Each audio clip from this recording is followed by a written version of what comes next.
longtime friends, having Joel and Michelle, my longtime friends, come into the Sukhasiddhi Sangha and extended beyond them even to tell their amazing story.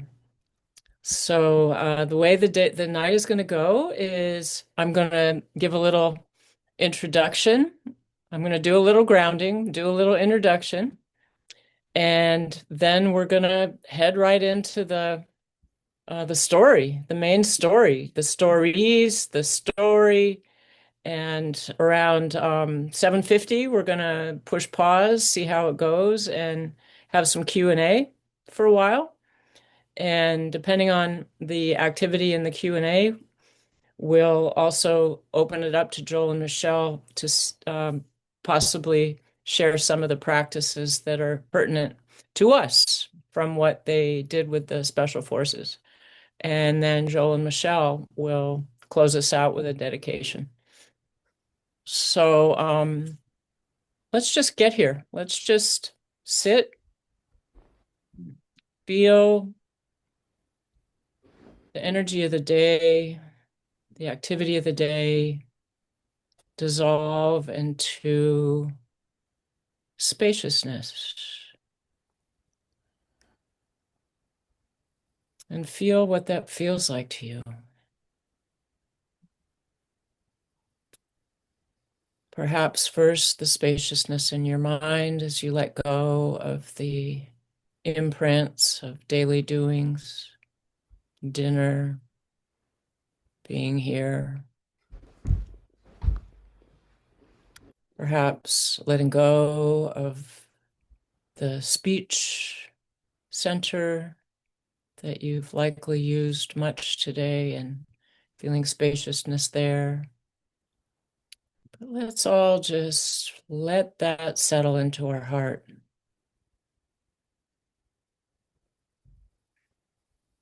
And take some deep breaths as if shaking the etch-a-sketch of this Wednesday, free and clear, open, spacious. And feel in to your intention, your aspiration for joining this gathering tonight. Perhaps you were curious how Dharma could weave its way into the military. Perhaps you know Joel and Michelle. Perhaps you're intrigued by the title of their book, maybe looking for more courage in facing these difficult times. Whatever it might be, I invite you to feel into that aspiration and know that tonight we are in the presence of a great deal of spiritual energy with you all, with your aspiration, with Joel and Michelle, with the Sukhasiddhi and the lineage of Sukhasiddhi, going back to Kalu Rinpoche and even beyond. And that you're going to hear some tales tonight about the power and the spread and the potential of the energy of awakening, the energy of bodhicitta. What happens when we say yes to that? How the power of bodhicitta can spring and spread into absolutely unfathomable areas with the trust and the faith and the Dharma. And let's just hold that, breathing again a couple of times. And when you're ready, Bring your awareness back to our Sangha here tonight.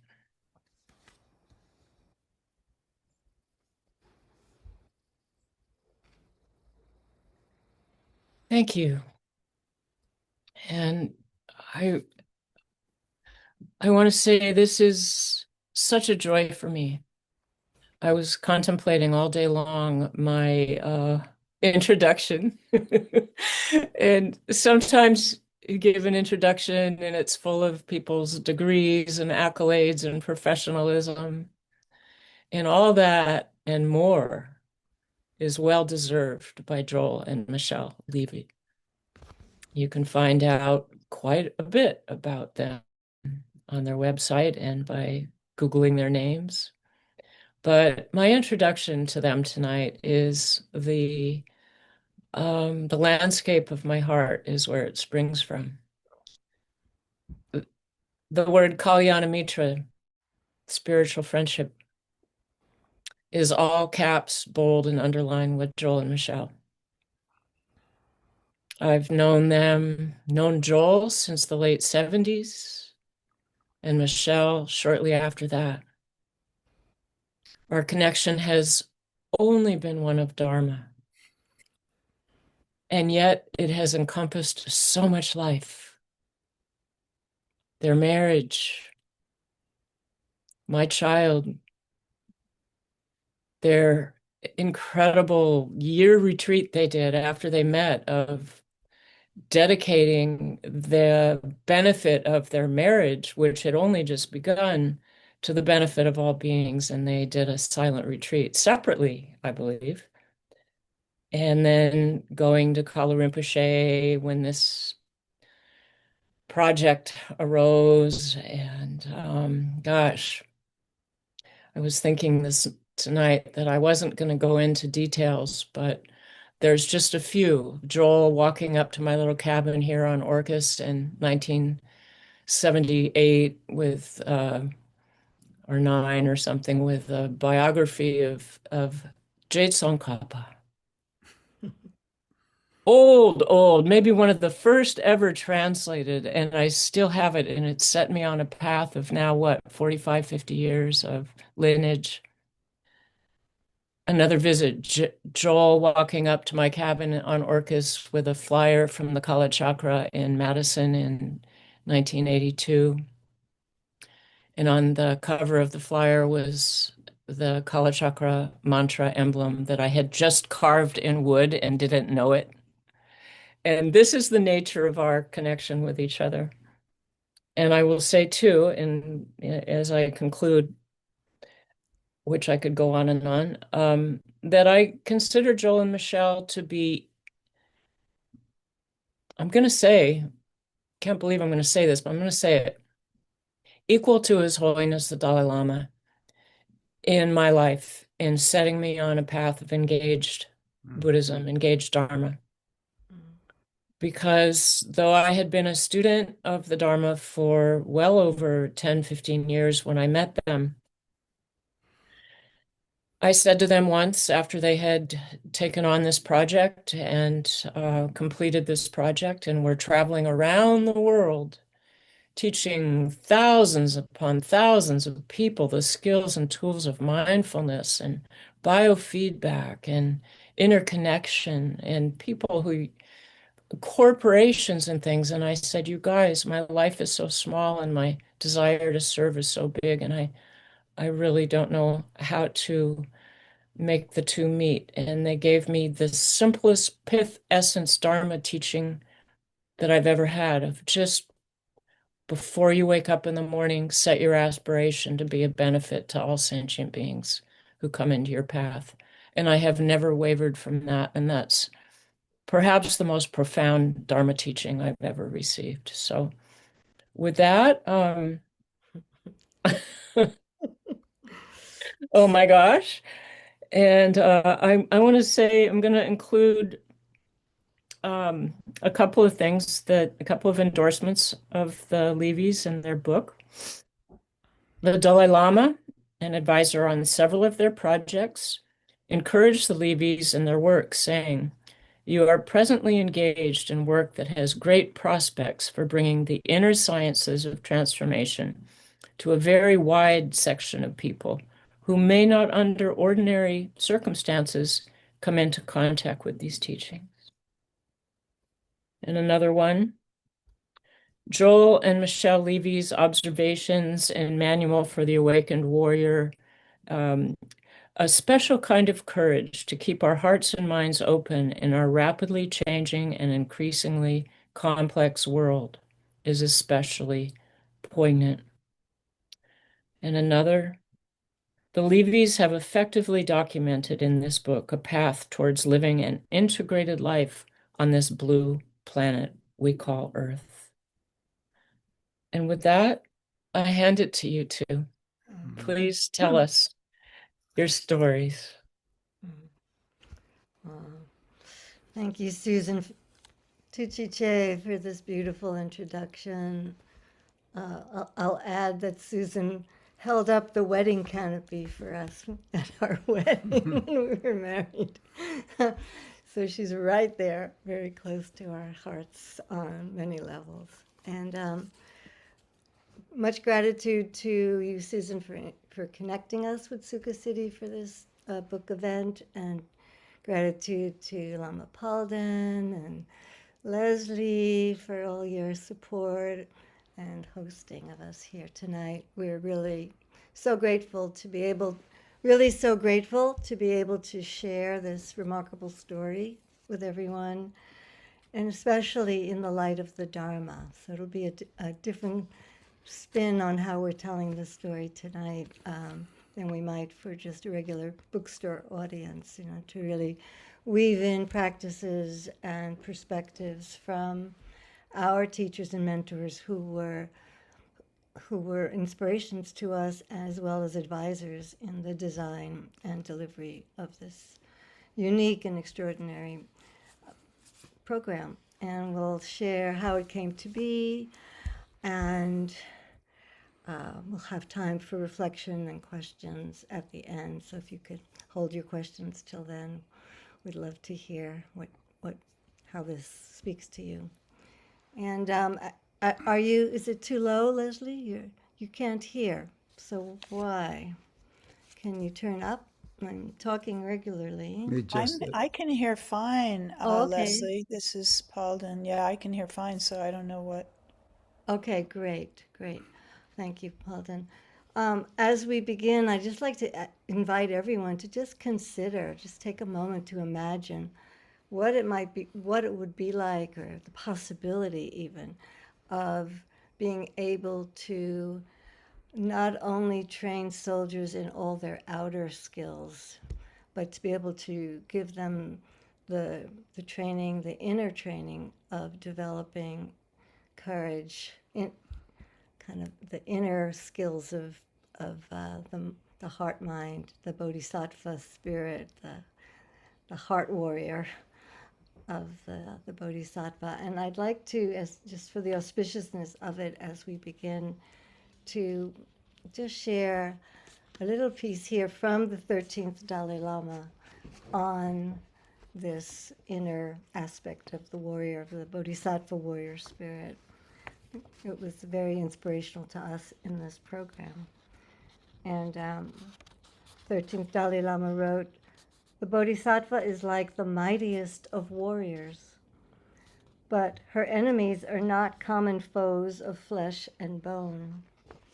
His fight is with the inner delusions, the afflictions of self-cherishing and ego-grasping, those most terrible of demons that catch living beings in the snares of confusion and cause them forever to wander in pain, frustration, and sorrow.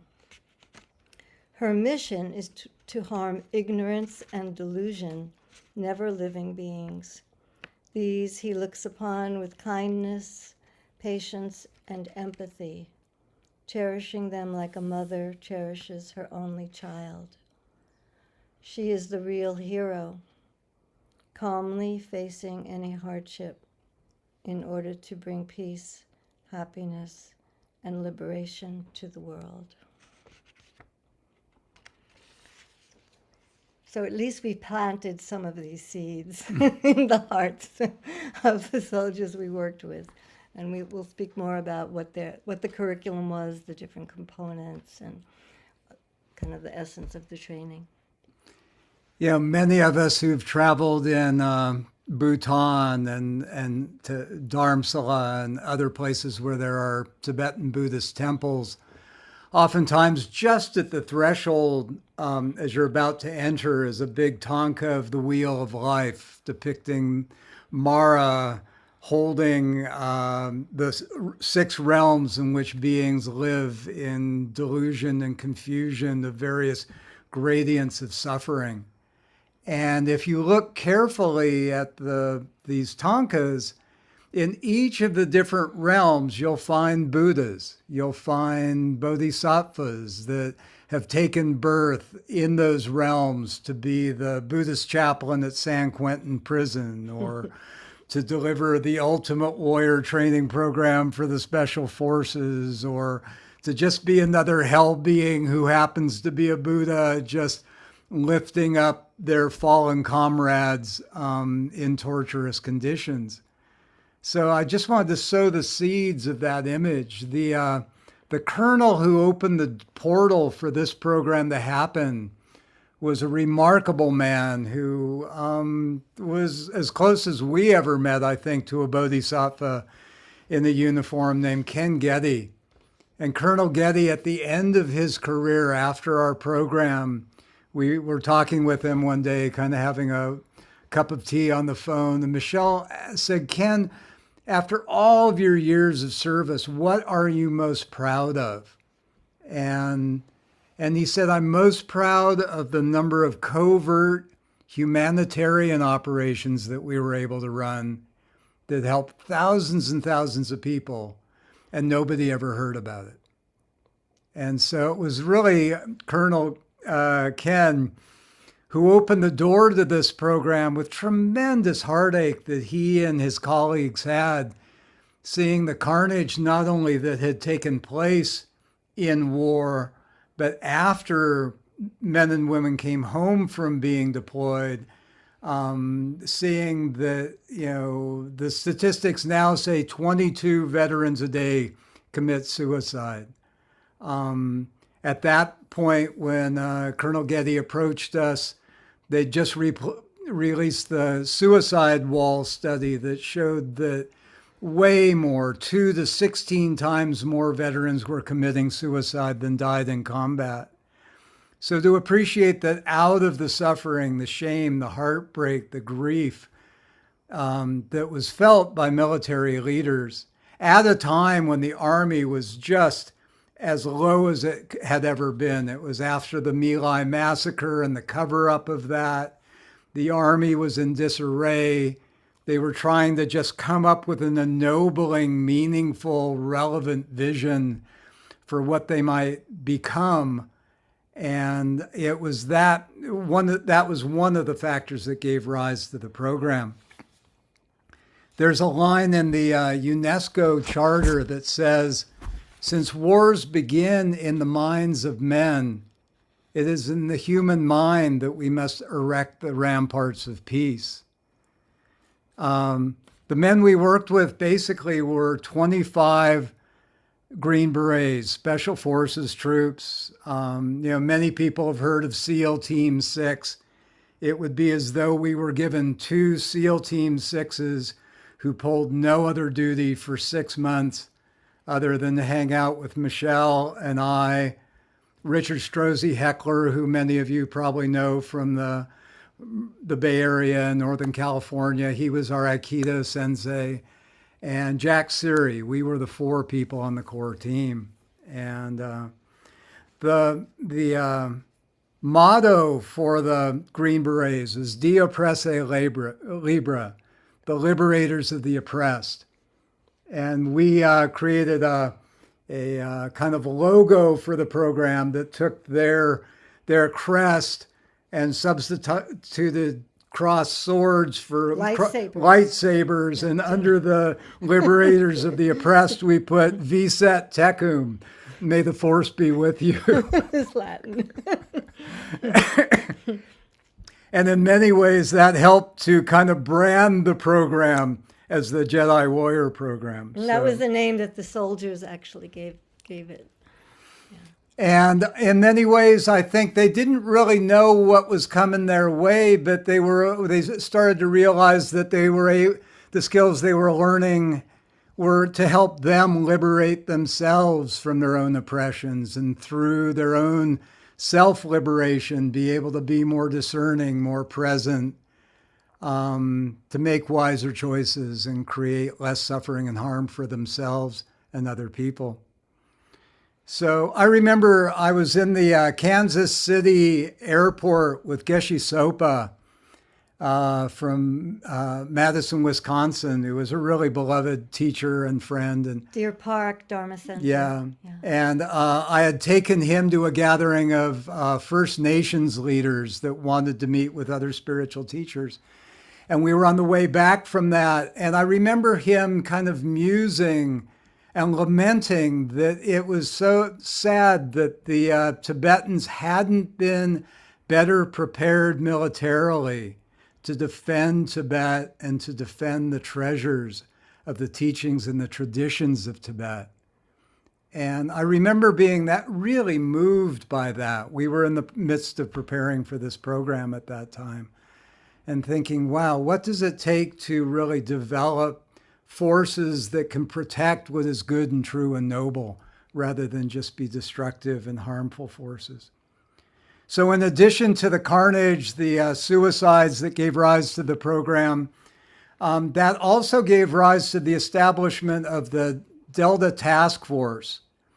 And a colonel named Jim Channon, who's a really close friend of ours, was in charge of surveying the Dharma scene and the kind of Marin scene and the New Age scene to see what kind of methodologies and technologies and teachings were available in that realm that could inspire a vision for the U.S. military in the year 2000. And Jim codified that as a production and as a manual called Evolutionary Tactics, a manual for the 1st Earth Battalion.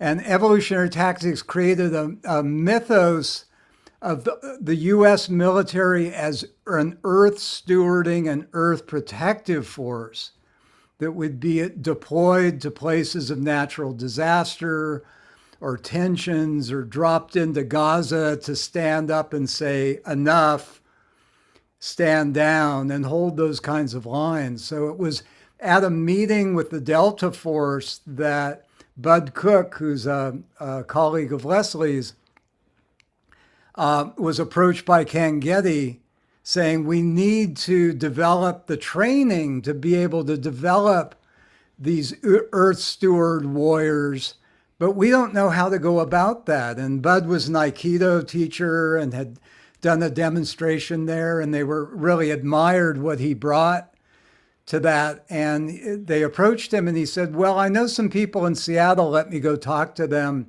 and see if they would help design and deliver this program. So that was kind of a threshold that led to this. On top of this, there was the psychic warfare research that was going on in the US, USSR, and China. And US didn't want to be left behind. So this mind tech kinds of teachings were really important for them to get a handle on. And the Russians were also developing special forces units trained in advanced peak performance techniques. So all of those factors gave rise to Bud coming back to Seattle, calling me at the medical center where I was running a stress management and pain clinic, and saying, hey, Wiz, how would you like to design the ultimate warrior training program for the U.S. Army Special Forces? Yeah. So you can imagine our surprise. I think Joel said, well, let me talk to Michelle. So before we continue with the story, I'd just like again to invite you to take a few moments now to just consider if you had been offered the opportunity and you accepted, if you had this opportunity to train 2 elite teams of special forces troops who might someday possibly be in a position to start or stop the next world war, what would you teach them? Just take a moment. What would you feel would be really important for them to learn, to know?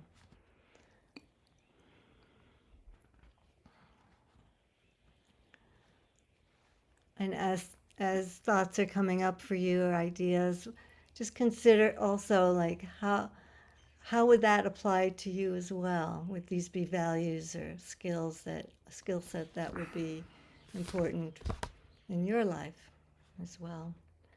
So I think rather than give a sample, go ahead. Yeah. Trident and then Kalu. Yeah.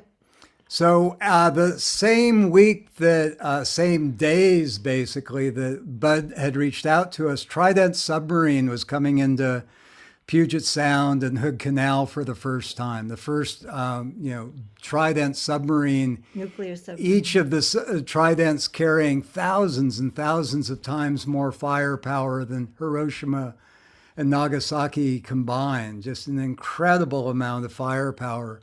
And most of our friends and colleagues and Dharma friends were out protesting, doing blockades, doing vigils. And here we are being asked to design the Ultimate Warrior training program. Interestingly, Kalu Rinpoche had just left Seattle. Yeah, we had just been with him in Seattle, and he was down in Portland at that time, probably with Lama Drupchu. And we said, let's ask Rinpoche what he thinks. With his blessing, if he thinks it's a good idea, we'll consider it. If he says, no, not good karma, don't do it, we will gracefully decline and pass. And so we called, we had Chuki's number. Chuki was translating for him, Richard Barron, and we called, and he said, oh, wait, Rinpoche's right here. Let me go ask him. This sounds amazing. And so Chuki goes to Rinpoche and says, Joel and Michelle are calling. They're wondering about the karma of training people who might someday be in the position to start or stop the next world war. This would be a very intensive and historic project. They wonder, is this something they should seriously consider or flee from, basically? And Rinpoche paused for a moment and talked to Chuki, and Chuki came back and said, oh, Rinpoche thinks this is an incredible opportunity. If you have the opportunity to work with people who may lack the wisdom and compassion to use their power wisely, and there's anything you can do to influence them in a wiser and compassionate direction, then by all means take on the project. At which point, then we really looked at each other. We were kind of realized we were half hoping Rinpoche would say, no way. I think you should decline. But it was such a strong green light, go ahead. So Joel and I looked at each other and we thought, well, maybe we take this one on and do the best we can. And if it can plant some good seeds or give some options and some skills that would be of benefit, we'll do our best. And then looping back to the Trident conversation, the presence of Trident got us thinking, well, if we could spend 6 months training the crew of a Trident submarine, the world would probably be a safer place. And we thought back to the example from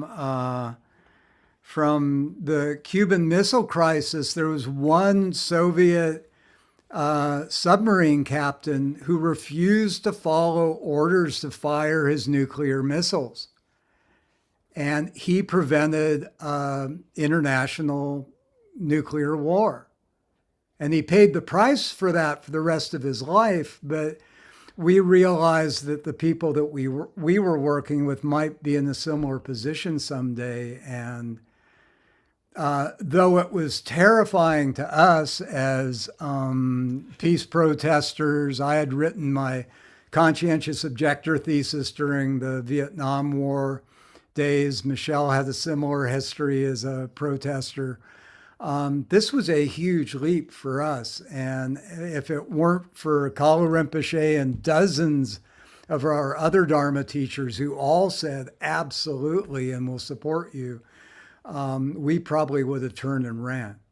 So, And neither of us had any family in the military, so it was really a different culture for us as well as for them to have us in their midst, you know. So it was how do we line up with this? For us, we was taking it on the path of the Dharma, of just saying, well, how do we're all shipwrecked here in samsara, and how do we find the shared humanity? Maybe there's some skills that we can share that will be of benefit to you, and they recognize that. And likewise, we learned a lot from them. So that was part of that. Actually, quite honestly, it was turned out to be the most powerful peace activism I had ever done. Was the 6-month immersive, full-time, on-base experience leading a 1-month silent retreat, which we'll talk about, but just the whole experience of being that close, kind of having these two cultures come together and find mutual respect and even affection for each other, take care of each other. It was very moving. yeah. So Bud and Michelle and I got together one afternoon, drew up a proposal, typed it up, sent it out.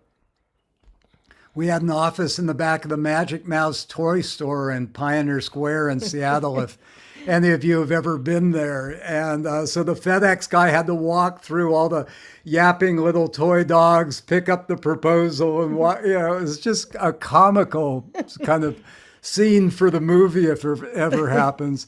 3 weeks later, the FedEx guy comes back with a note from the logisticians at the Pentagon. At West Point. We opened it up and they said, this is the most exquisite orchestration of human technology we've ever seen. Let's do it.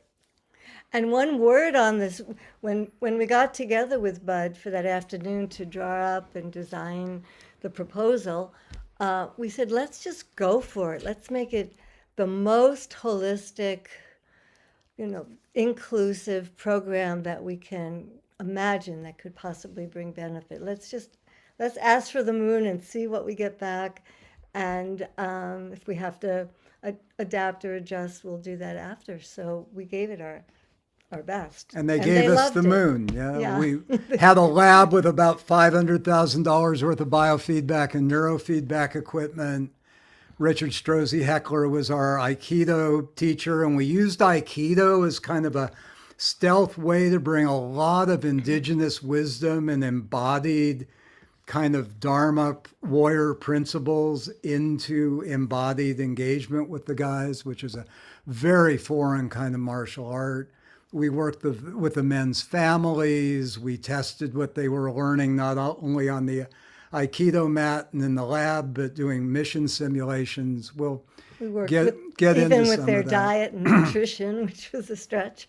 We just try to touch all the important bases that would make a difference in their well-being and their capacity to do well and think well. And just a deep bow, Michael Murphy and George Leonard, for those of you in Marin, were really close allies and advisors on the project. And they said this is the most intensive and immersive leadership development program that they'd ever heard of happening anywhere on the planet. So from the time that the Army gave us the go-ahead until it went through all the bureaucratic red tape that the government can have for its contracting, it took 3 years from that, like, this is the most exquisite orchestration of human technology you've ever seen, we want to do it, till we were on base was 3 years. However, that amount of time gave us the opportunity to meet with many of our mentors and Dharma teachers and different traditions and advisors and different capacities of peak performance training and And so that was an amazing 3 years of just development, research and development to really refine the practice of, how would we actually deliver it the most skillfully, and just especially because we had included this 1 month silent meditation retreat, which we didn't call a retreat because that doesn't have the most positive connotations in the military retreat. So we called it the encampment. We took the guys off base. We'll say some more about it. We're up in New Hampshire at a Boy Scouts camp, and that was a real stretch, and we'll get into that. But yes, one of the mentors that we spoke with, who happened to be in the Northwest at that time, was Kyabje Zong Rinpoche, who had been the abbot of Ganden Monastery, largest monastic university in Tibet. And we went in for an interview with Zong Rinpoche, and we told him what we were looking at, and again asked his advice. And we asked him the same question I just asked you.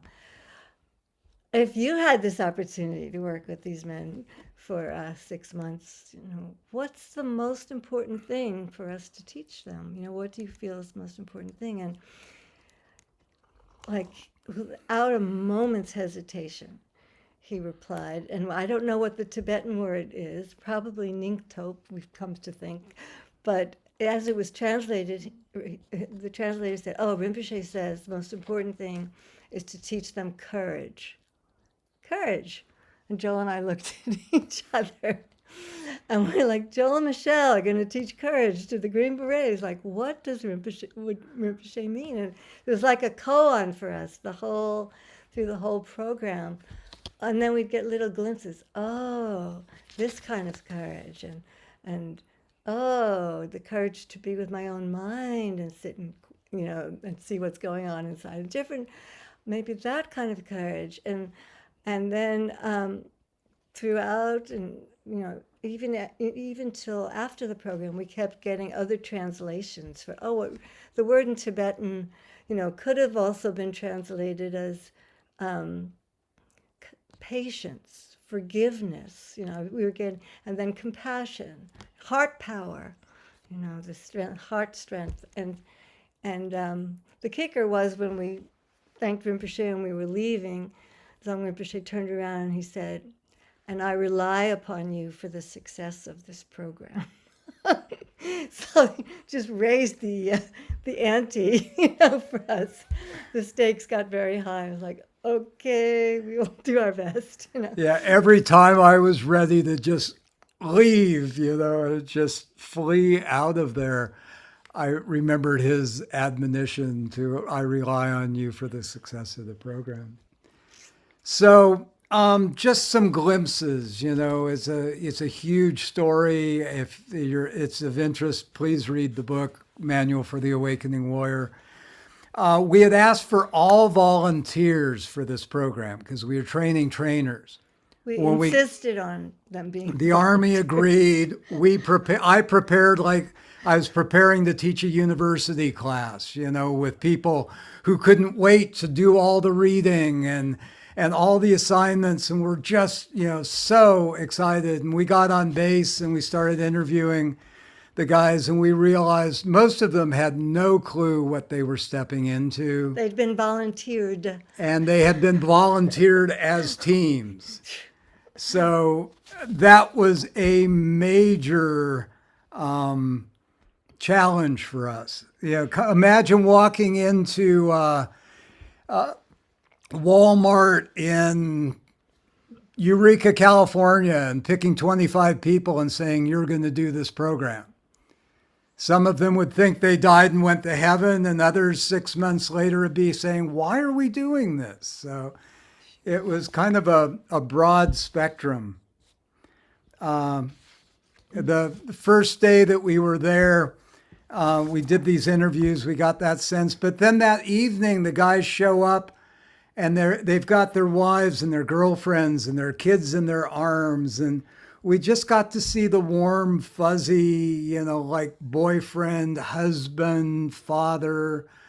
aspect of these guys. And the wives in particular and the girlfriends were really concerned that we were like MK Ultra and going to dose them on psychedelics and mess them up. And a lot of our work at that point was just to say, no, this is a different kind of program. Hopefully it will bring out more of his humanity. And that actually turned out to be the case. And the families really played a major role in it. We had a lab. You'd walk down the hall into our lab and you open the door. Checkout trip. No. And opening the door, across from the door, there was a mirror with a sign above it saying, "Caution, entering minefield." And we had equipment in there to teach them to control their blood pressure, their skin temperature, the blood flow to their hands to stay warm in cold weather environments, their muscle tension, And at one point, somebody from the National Academy of Science came in and looked at what we were doing and said, "How do you justify all this? It must cost so much money to do this." And we said, "Sir, if you had the mission to be dropped thousands of miles behind enemy lines to do deep reconnaissance work, you'd be dug in for months at a time in a hostile, cold environment where you knew people were trying to find you and kill you. You need to make friends with locals and raise resistance and keep from just destroying yourself through your own overwhelm and fear. Wouldn't you want to have the confidence that you could had enough self-awareness and self-mastery to self-regulate yourself so that your own inner demons didn't destroy you?" I said, "Basically, we have all of this to teach the men one thing." He said, "What's that?" We said, "Confidence, a real deep confidence and faith that they could really care for themselves and care for each other in that kind of a hostile environment." And he got that. Yeah. One of the main components, as Joel alluded to already, was our lab, which had the biofeedback and the neurofeedback training. And with the neurofeedback, brainwave training, we were training the men to develop more alpha. It was an alpha brainwave state that's kind of a calm, kind of relaxed. They called it calm intensity, but that's what they wanted to develop.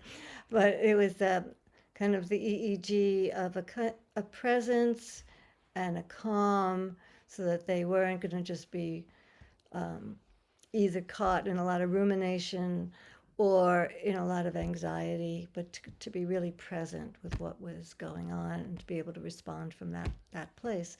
And we had this we designed this state-of-the-art, first time ever neurofeedback EEG lab where we could train groups of people at one time, like the whole team could be in their individual cubicles getting feedback on their brainwave states, and to see what promoted greater alpha. We didn't want, or were they falling asleep? Were they revving it so much they were in like a beta frequency? And how to quiet that yakety yak mind, come back to presence. And it was pretty amazing. And Joel and I, were in Alpha Central. We had a little central cockpit, so to speak, in the center where we could just look in on everybody's brainwaves in their cubicles and see how they were doing and if they needed some assistance. And so one day we were monitoring in that way, and we noticed that one of the guys who usually was really good, he really had good samadhi, he had good presence, and was one of our better students. And this day it just looked like, wow, maybe one of the sensors had fallen off, because it was just wacky and all over the place. And so I told Joel, let me go check in on Chief. So I went over there. And just a little sidebar here, because Susan had asked at one point to speak about what it was like being the only woman there. And I would have loved to have you there with me, Susan, have a sister with me. But that's not how it worked out. And yet, as it turned out, there was a certain gift in having a woman there. And it would have even just the one woman, because there was only 4 of us in the team. Because the men were, many of the men, probably all of the men, but the ones who took advantage of my presence, in a sense, as a woman, felt more comfortable to be vulnerable emotionally than they would have with the guys, because there was all this macho bravado, and that was just part of the culture. But with me, if there was something going on emotionally or some fears or whatever was coming up, they felt safer. So in this case, I went into Chief's training module, and I kind of said, hey Chief, can I check the, to see if everything's attached properly, if all the sensors, nothing came loose, because your profile looks so different than usual.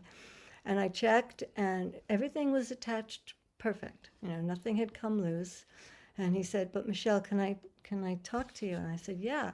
And of course. And he said, I don't know what's wrong with my brain today. I just can't get my brain to work. And I said, oh, well, what do you think's going on? And he said, well, he was one of the few married men, and he had that lived at home with his family. And he said, my wife and I had a really bad argument in the morning before I came out to the base, and we didn't have a chance to really work it through and come to any resolution. And so I'm still kind of steaming with it. I'm just so upset, and I'm angry and all of this. And he said, and I can't concentrate, I can't focus, it's just coming up.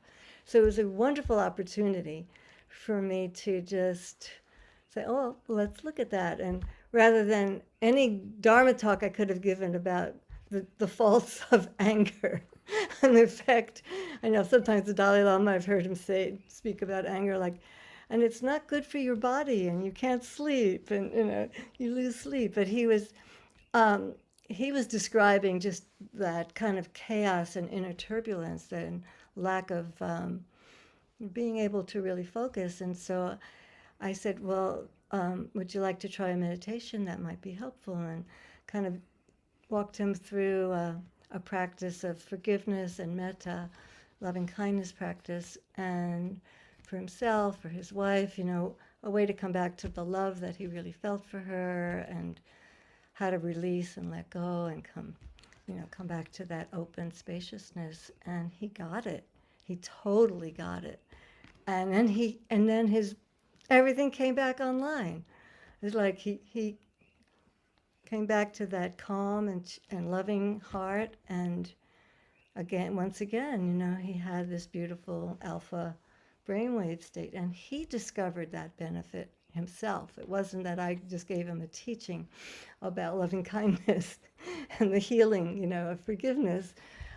He could see that he was creating that change by his state of mind, the shift that he was able to produce. So it was such a powerful and direct training of the benefits and the faults of certain mind states. So just to share that story, because it was very potent.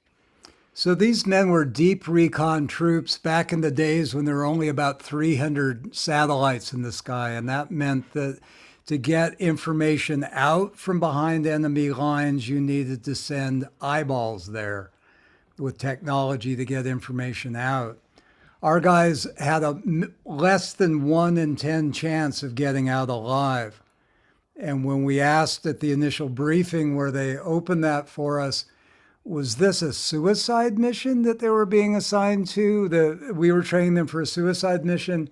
Colonel Getty got really fierce and said, no, your mission is to increase their chances to get out alive. Teach them what they need to maximize that possibility. So part of that kind of isolation and stillness and attentiveness helped us justify taking them on a month-long silent retreat called the encampment. And as that got closer and closer, more and more of the guys were coming to us and saying, you're telling me I'm going to have to be silent for a month? I am just going to go berserk on you. You know, it's like they were terrified of the thought of just sitting with their own minds for that time, to which we would respond, would you rather learn at a really lovely Boy Scout camp in New Hampshire during autumn foliage, or would you like to wrestle with those demons that might overtake you in the cold winters of eastern Ukraine? You know, it's like, so the stakes were really high, and they were really scared coming into the retreat. We were fortunate to have Rina Sarkar, who many of you may know from the Bay Area. She taught at CIIS, a Burmese Buddhist nun since she was 4 years old. And Rina's teacher, Tangpulu Sayadaw, helped us design the sequence of practice. He was also visiting at that time. For the month-long retreat. And then we added a lot more of a Mahayana kind of spirit to it as well, and brought in other practices to complement that. Yeah, at the end of that kind of design consultation with Rina and Tangpulu Sayadaw, after going through very detailed, like first teach them this and then shift to that, you know, beautiful protocol. At the very end, Rina looked at us and she said, but by all means, don't call it meditation. And we looked at her and she said, call it mental toughness training. As a Burmese nun since she's 4. She said, don't use the language that's going to keep the door open rather than raise any barriers or defenses or resistance. So that was a profound teaching from Rina. You know, it doesn't matter what you call it, she said. What matters is that they have the experience of that meditation, of that practice, and can feel the beneficial effects. That's most important. So we roll into this month of practice, sitting, walking, long hikes where we alternate, you know, maybe 30, 40 minutes of hiking with heavy packs and then sitting and meditating for a half hour, hiking, sitting, coming back for Dharma talks, and, you know, for a month, some Aikido training and energy medicine training and healing arts coming out of Aikido. I'd like to share a couple of experiences in particular from the encampment. One was we did a lot of work with helping the men just regard each other as another myself. That sense of just like me. This guy would like to get home safely from his mission and not be wounded. Just like me, this person experiences fear and grief and rage and regret. And we carried that into various ways of just seeing how, you know, where does the breath come from and where does the breath go? Where does our food come from and where does it go? How all things and all beings are interwoven in the great fabric of Prajnaparamita and the field of interbeing. And we gave a talk and did some pretty deep practice around that one night.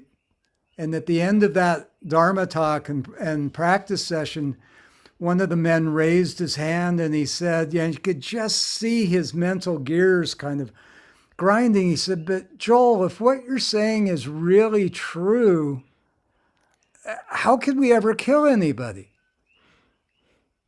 How could we ever kill anybody? And how do you answer a question like that? You know, so we spent probably the next couple of hours in really deep Dharma dialogue in small groups and large group, just trying to unpack that and fathom what does it mean. You know, how do you deal with questions like that? The statistics on veteran suicide is that if someone has a moral injury from taking an action that will plague them for the rest of their life, they're 3 times more likely to commit suicide than other people who hadn't crossed that kind of line. So that kind of deep reflective meditation was really a big piece of the encampment. Is there another story from that? Yeah. did you have? Yeah, the metta. Yeah, but that's all. That's all. Okay.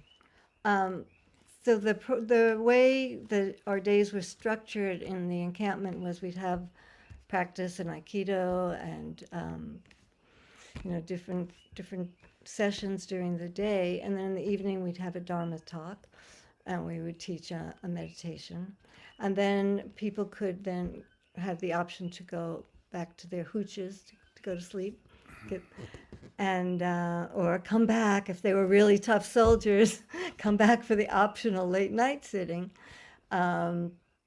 After they'd have some milk and cookies or tea, they'd come back. And one evening we had taught metta, had done the metta practice for, these guys really were so committed to each other because they were bonded like a family. They worked in these teams that they depended on each other for their lives.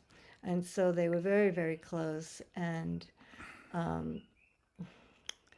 we just cherished each other.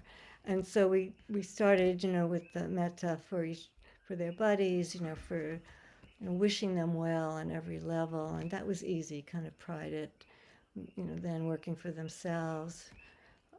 Maybe we do a moment of that in a moment, but I just want to tell the story that after the practice of the loving kindness, when it was time to come back for the late night session, there were a lot of guys that came back that night, probably the most that had come from after any other meditation. And it was dark already. We're in this little Boy Scout cabin that we had turned into our zendo. We'd created an altar together. Then they had actually made their own seiza benches, little Zen benches, and carved their platoons, numbers in their seiza benches. And it was dark, and we just had these lanterns going, kind of flickering light.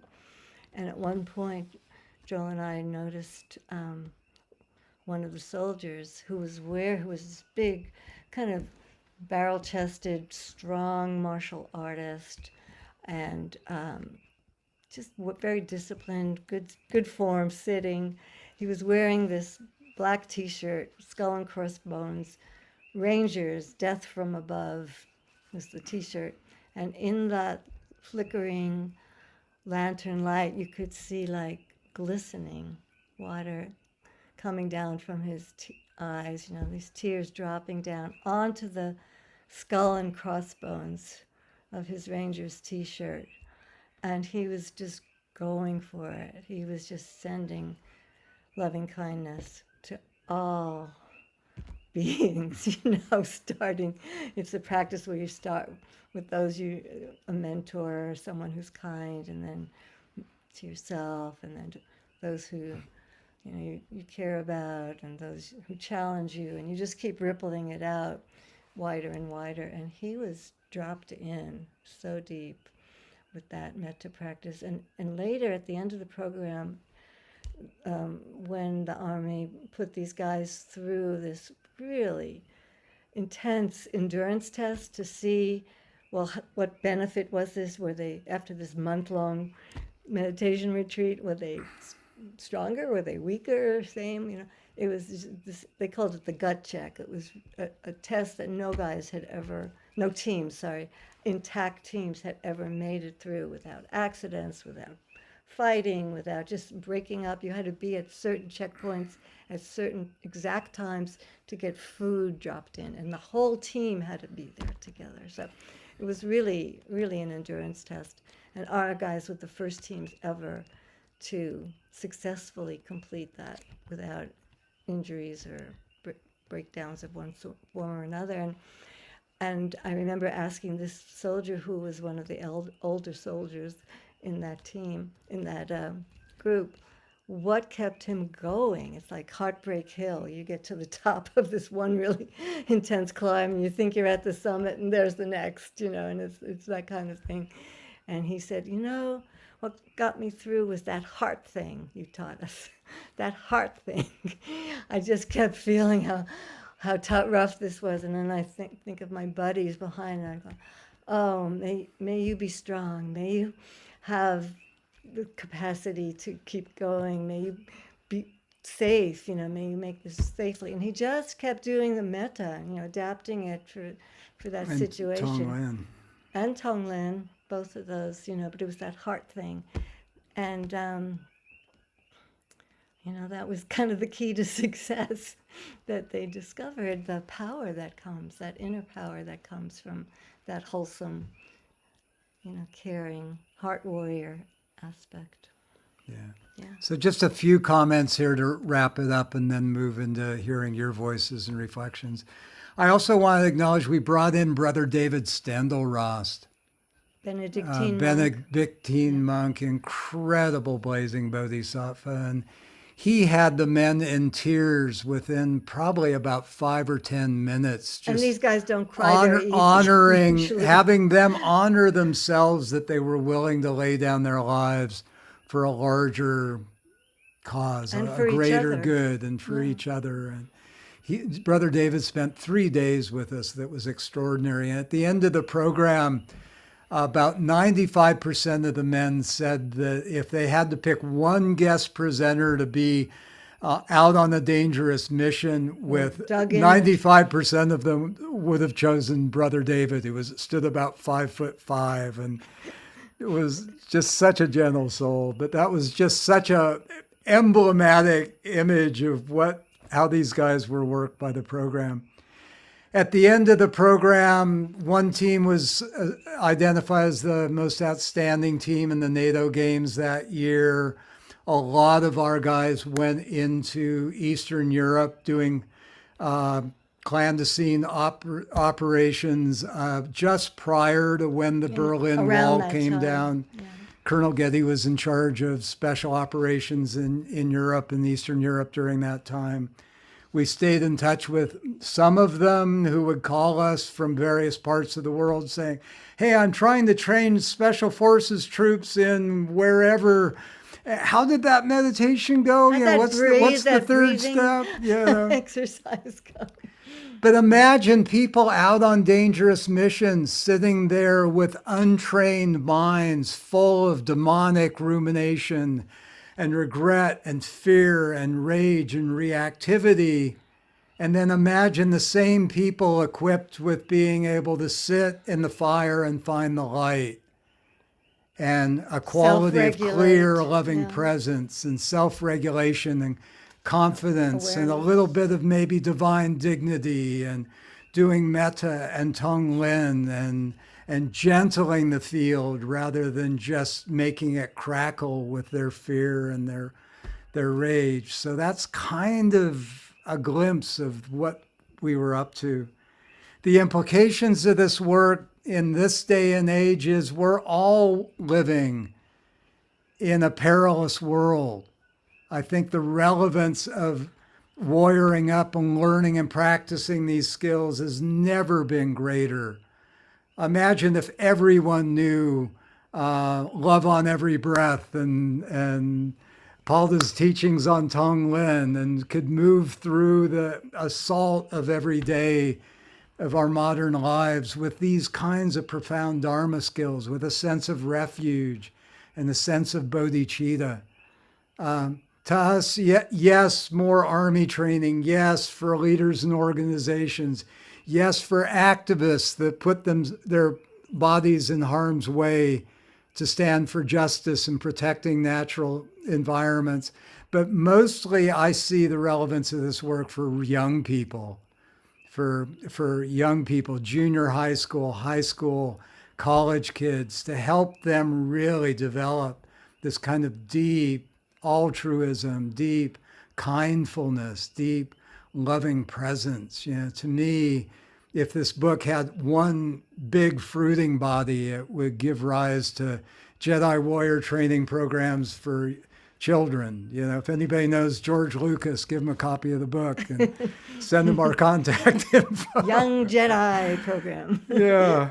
So that's one of our biggest prayers of how this might unfold. At the end of the program, we had collected so much data And we assembled it all into like 500-page after action report showing, the benefits and, pre and post testing and everything was showed, really highly successful outcomes. But for Joel and I we received many letters from their families, from the kids and spouses, and just thanking us, like, thank you. Wow. I have a dad again. He doesn't just come home and knock me around the house. We talk. And similarly from the significant others in their lives, of just what a difference it had made in the quality of their presence and their listening and their communication. So that for us, that That was, was the golden data. yeah, that's the best. Yeah. So back to you, Susan. Where do we go from here? You've got so much to share from your own experience. Yeah, Oh, but guide us yes. on. Any reflections or? Oh, well, I think my reflections were referred to in the introduction of saying yes and trusting in the incredible power of altruism, of goodness, the power of being able to reflect one's humanity back to them without judgment, free of role, free of expectation. It unfolds, it unpacks over and over and over again. And you spoke to the families and the kids of the families, and uh, yeah, there's so much overlap between my prison work and what you said and your story. But tonight's your story, and I know that you're going to have a lot of questions and answers. So I just invite everybody to take maybe a deep breath or two or three. Stretch. Yeah, stretch a little bit and feel the beginning of the integration of this incredible adventure that you've just heard about and been a part of now, and see what arises for you. And know that this is your time to unmute, to raise your little hand and ask Joel and Michelle anything that you'd like to ask. Yeah, if you'd like to use the raise a hand down in the react box at the bottom of the screen, that's good. Otherwise, wave a hand. And if we see you, we don't have it on gallery view, we'll call you. So, or just speak up. Richard. Thank you, Joel. Thank you, Michelle. That was amazing. Your account was amazing. I can only just begin to imagine what kind of work that was for being with these men. I have a confession first. When I first heard about this from Susan and then came this evening, I thought, who are these gullible hippies that would think that they could make a difference in the US military? I mean, what is this about? But I get what you were trying to do and what you did do. And that is truly an amazing story of transformation. So now I want to get your book, and I also want to find out ways to possibly bring this into our local high schools and train the young people and how to be Jedi Warriors. Do you have any recommendations about that?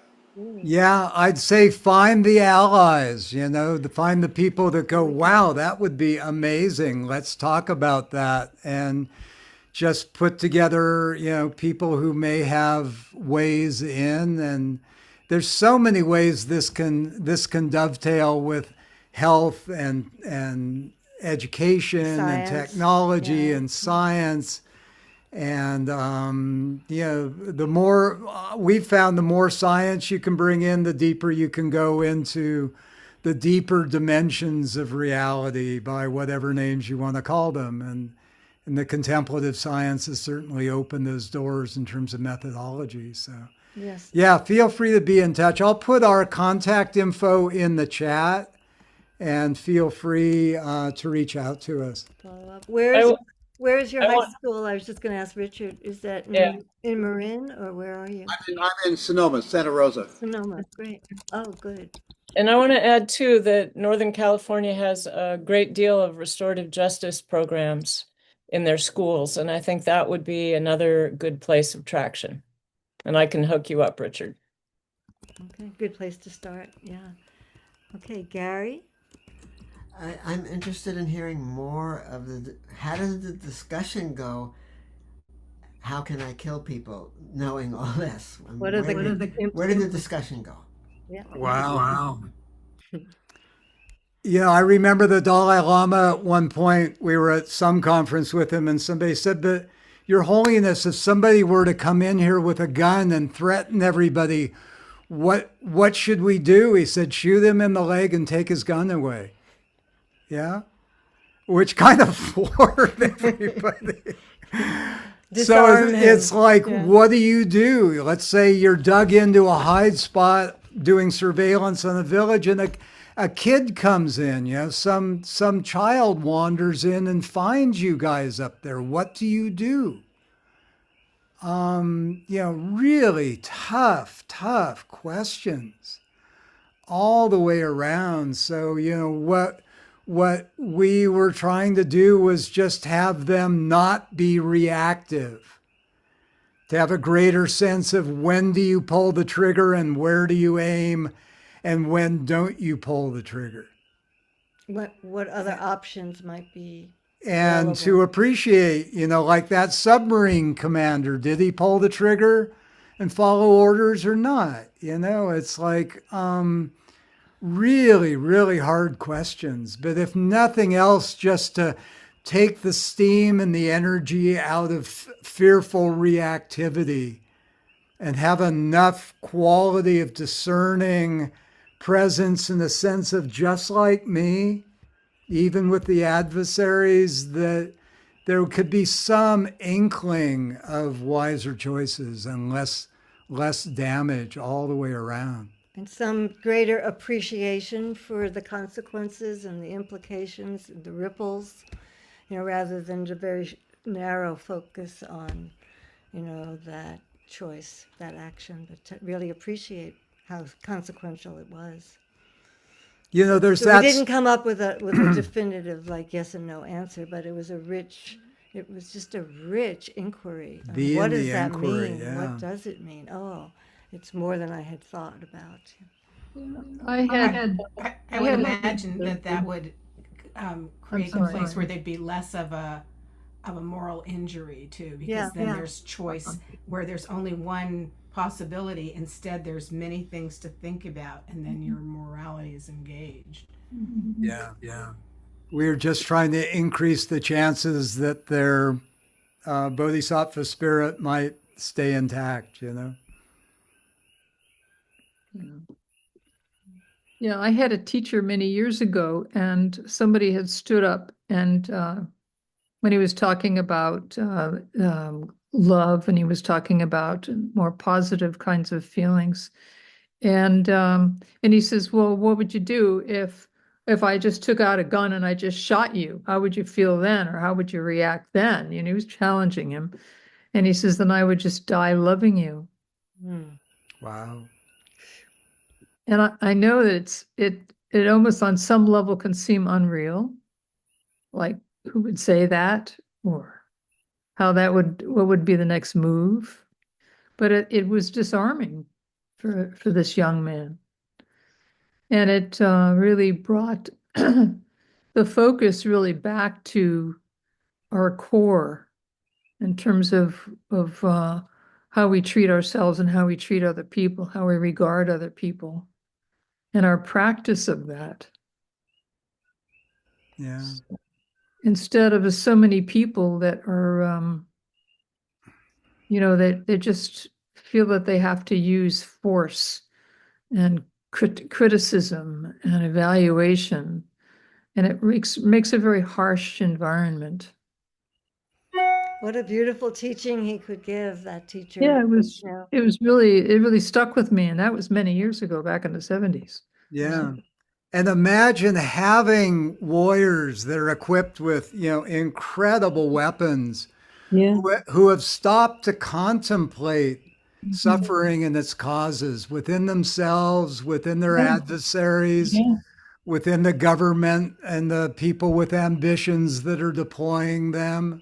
Right. And that know how to find compassion. Right. for their enemies and for themselves, because they've gotten to know the forces behind that intimately within themselves. I think of Paul Gatso going to the Dalai Lama after leaving,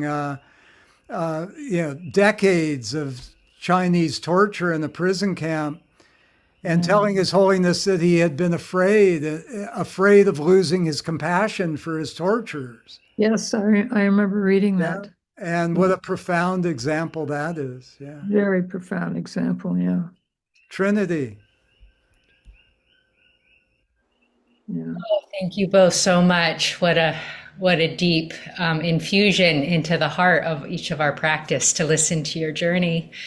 I'm wondering, it sounds like it was so potent and so successful. I'm wondering if there's still some amount of a continuation of that practice or of the program, or something that they continue or have continued. Can you tell us how that went within the organization? Yeah. Yeah, at the end of our program, funds were allocated for another wave of the program.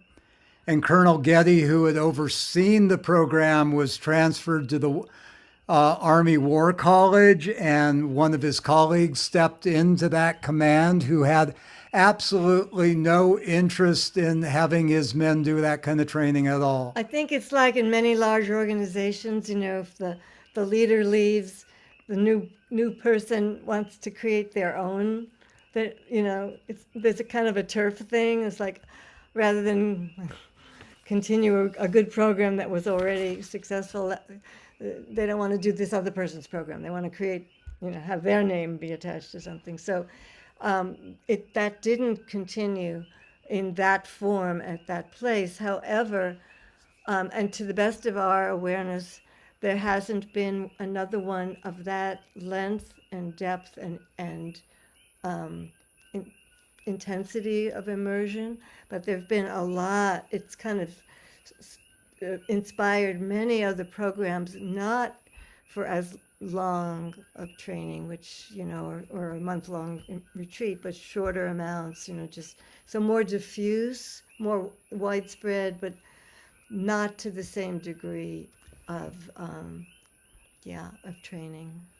I'd say in some ways, Jedi Warrior was like a bunker buster for the military training paradigm. It opened that. And that opened the way for millions of people, not only in the U.S. military, but in militaries around the world, to consider doing mindfulness training and deep resilience and work around death and dying and moral injury and polyvagal self-mastery and control. And so in many ways, I think we really kicked the door open so that the rest of the bodhisattvas could kind of flood through with much more modest programs, but still, doing a lot of inoculation. And there are international conferences that go on now with military leaders and government leaders from many nations gathering to discuss this kind of training within their military and their emergency services.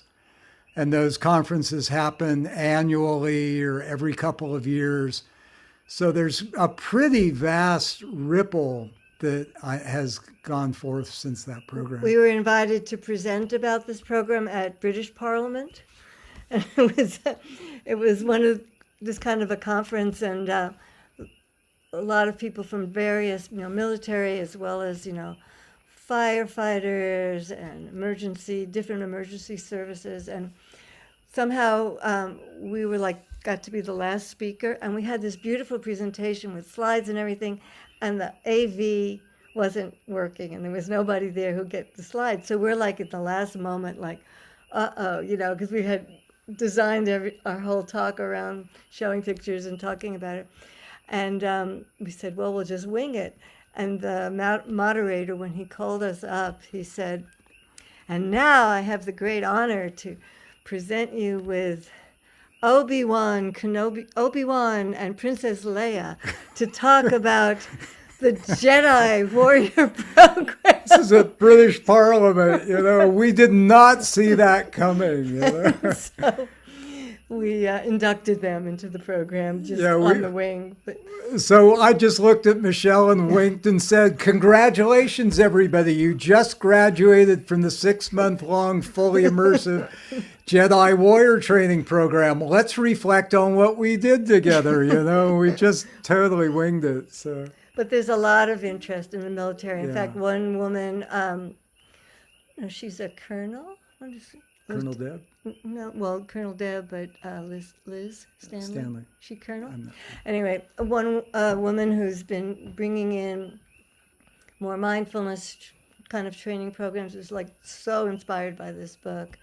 And actually she, has a deep, I think when she retired, she went to I was a Burma. Buddhist nun for a while. And Elizabeth Stanley Elizabeth at Georgetown. Stanley took robes. I mean, there's some amazing stories about the ripples that are going through. But boy, we need to fan those ripples more than ever right now. And, is there another hand up? Unless there's another hand up, I wanted to share one story kind of building on Richard's, comments earlier about what are these gullible hippies doing there? It was kind of pretty early into the program, and we were at lab one day. We were finishing training with the biofeedback and neurofeedback. I think this was just regular biofeedback that day.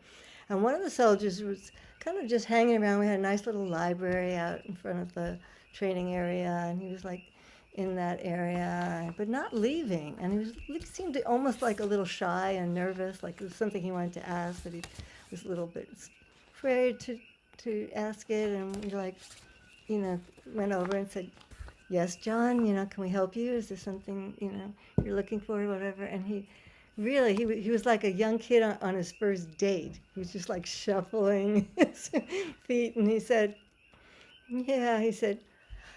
I took this deep breath, like, "What do you guys think of us?"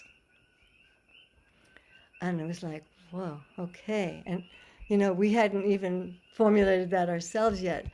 And it was like, there was such like vulnerability in that question of like, I know a lot of folks don't think well of what we're doing, of us in the Army, but he didn't say that was the commentary after, but just, "What do you guys think of us?" And Joel jumped in, and Joel took a deep breath and just met him in that moment. And he said, "John, I'm really surprised how much I like you guys," which was like totally authentic answer. And then you could just see this fella's like muscles relax, just like this wave of relaxation melt through him. And he said, "Yeah, I'm really surprised how much I like you guys." I'm really surprised how much I like you. And it's just this beautiful moment of the power of truth and authenticity, being real together. And I think at one point, I don't know if it was him or someone else had said, "Yeah, hippies ain't all bad, ain't all that bad." Yeah, we realize you have things to teach us that could save our lives, or our sanity, our marriages, and so we really respect that. About 3-4 months into the program, they sent a delegation to us saying, some of us were kind of slow to get with the program here and really understand what this is about. But now that we understand how profoundly important this work is, we'd like to stop doing as much of the soldier training as we've been keeping up and devote more time to this. And we wonder if we could extend the program a couple of months. And that came from their side, which was very touching. Just so many things we could share. Yeah, read the book. On our reading list, we had Sun Tzu's Art of War and Michael Murphy's Psychic Side of Sports. We had Thich Nhat Hanh's Miracle of Mindfulness that was out then. Part of their course reading. And Trungpa's The Superhuman Life of Gesar Ling. So, we were just coming at this from as many angles as we could to just inoculate their hearts and minds and affirm their true nature. Yeah. Trinity, you have something else? Or Yeah, it was just occurred to me. I think it's interesting, and maybe you could link for us how, after the program, how that translated into the work of writing the book. You guys, Oh, Yeah. right? well, yeah, thank you. The program was classified at the time. It was top secret. So we couldn't write about it right away. We had to wait, until it was declassified, which took a while. It was still kind of secret. We don't want to give away our good secrets to the enemy or whatever the fear was about writing about it too soon. So, and yeah, and before he retired, and actually after the program as well, Colonel Getty, the colonel that had invited us into the program, he said, "I really want you to write this book. I really want you to tell this story. I want you to write it, and I want you to write it from your perspective." And many of the soldiers also asked us. So we kind of felt that we had a mandate, from them. They had really stepped out of their comfort zone to train with us, just as much as we had really stepped out of our comfort zone to be on base with them for that long. And if they asked from such a sincere place, we felt like we needed to fulfill that wish. So that was always in the back of our minds, just waiting for the right time. And after that program, a lot of our work in the mainstream, working with large organizations, non-military, but when leaders like in corporate or other large organizations heard about it, they were like, "That's what we need." I was so surprised that regular mainstream leaders just immediately recognized. They said, "We're living in a war zone. We're having bombs dropped every day. We need an ultimate warrior training program for our." So there was like a lot of interest in the non-military world. And we started doing a lot of leadership development and team building programs in a wide spectrum of organizations across the board. And, um, learning a lot and deepening our skills. But it, it took many years because we were traveling a lot doing that work, flying around the world, as I think, Susan, you spoke to, just traveling a lot. We didn't want to embark on writing this book till we could really immerse ourselves into it fully rather than being them, because it's such a big story and it has so many dimensions and so much relevance and so many levels that we wanted to be able to have a retreat time and really go into it. And then COVID came and we stopped traveling, and the program was declassified, and we were like, okay, this is our COVID project. And this is the time to write this story. And the world situation is really, so it's such a dangerous time that this is the perfect timing. So sometimes things get delayed for a reason.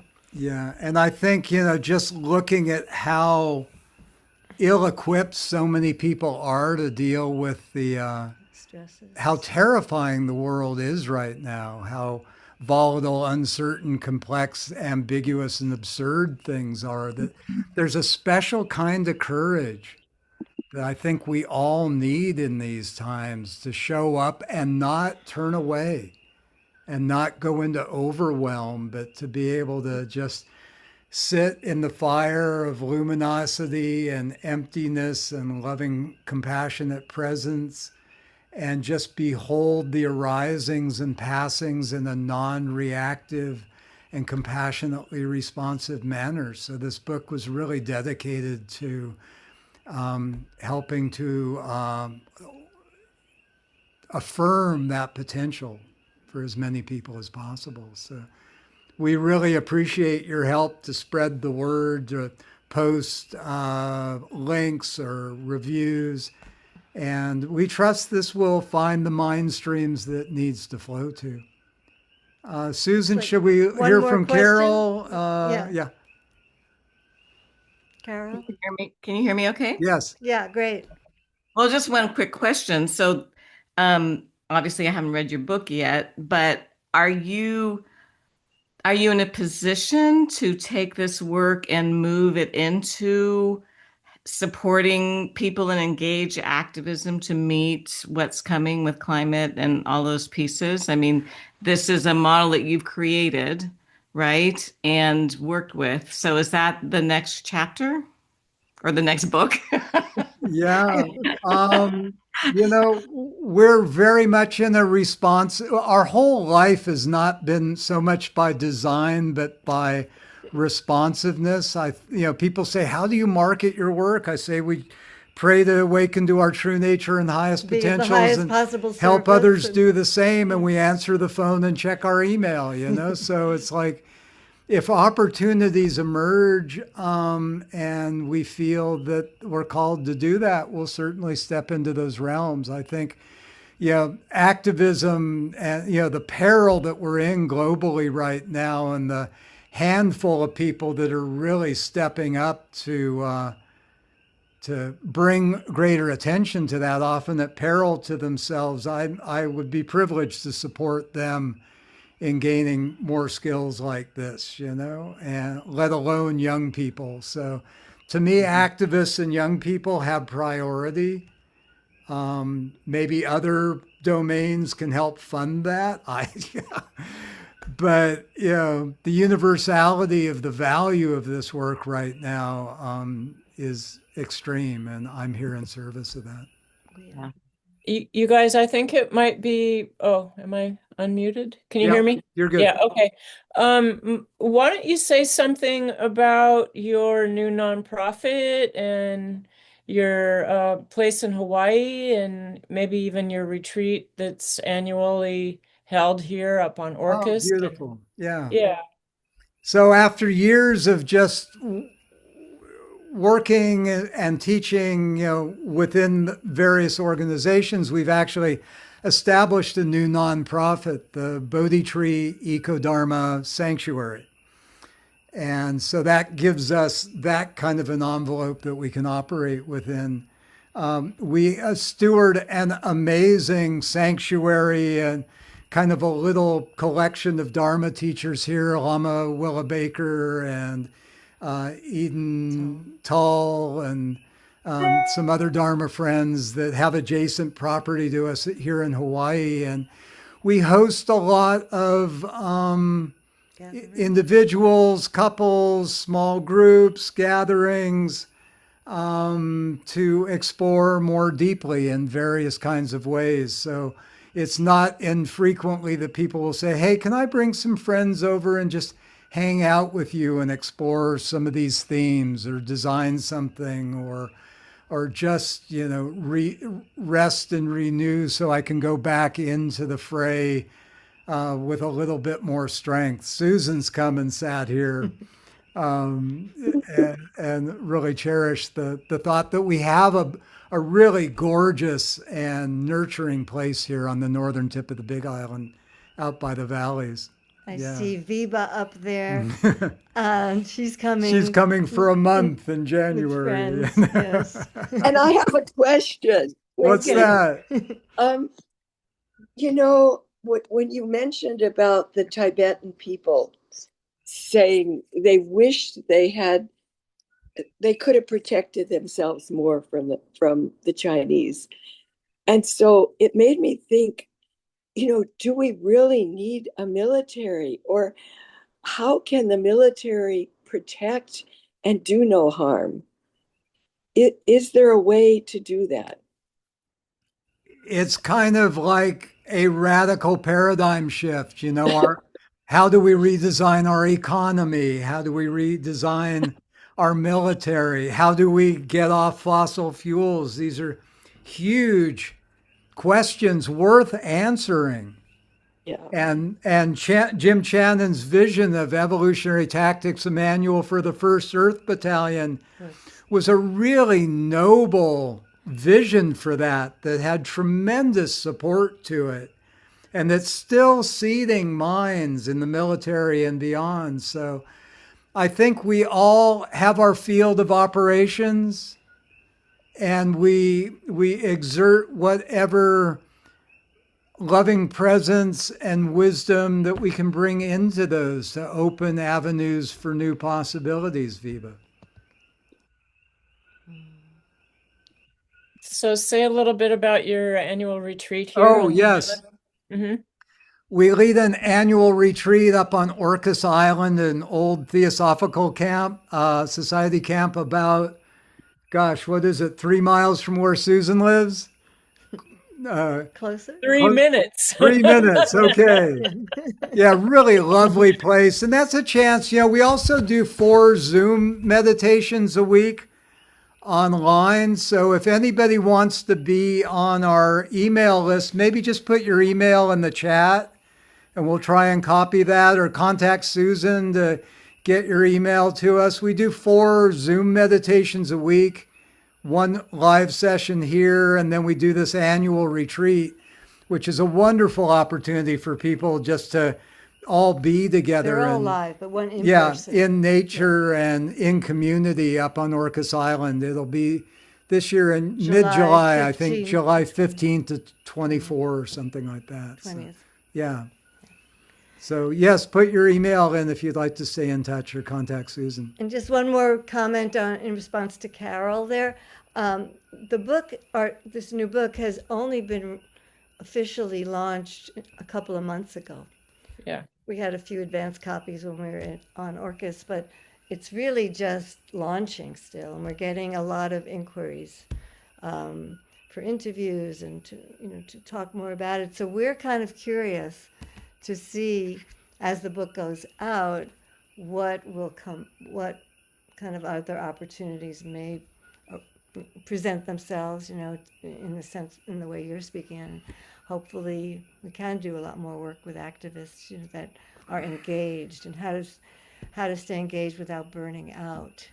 That's really important work. So that has a real calling to our hearts to be able to, and we're making ourselves available for that. Yeah, and I did some work with Deep Adaptation Forum for a while, and we've been involved with some of the XR activities and just various things in various ways. So, Joanna Macy was a close Joanna mentor. Macy was a really close mentor and beloved Still is friend in of spirit. ours. So yeah.